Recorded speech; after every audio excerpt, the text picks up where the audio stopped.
So how it feels to actually multitask. So here, I'm working on a mobile app. See Alcatraz. Wait. Yeah, but anyways, I'm working on a mobile app. So this is just the whole component of the app. So I'm actually on the map future side. Not done yet.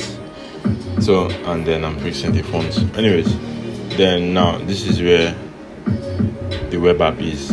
Alright. This is another project I'm working on for a bit. So you can see this is where you have the futures, and it's kind of a light and dark mode, which is weird. Like I've not linked up the pages properly, but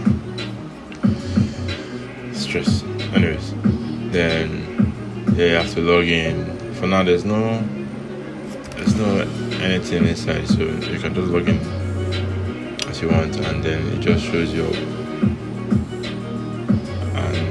chat system, sell gift cards and stuff like that. Anyways, so when I go here, I quit it here, I come back here, I quit it here. Like now, I'm just having issues with this map, but I'll figure it out. Regardless, peace out.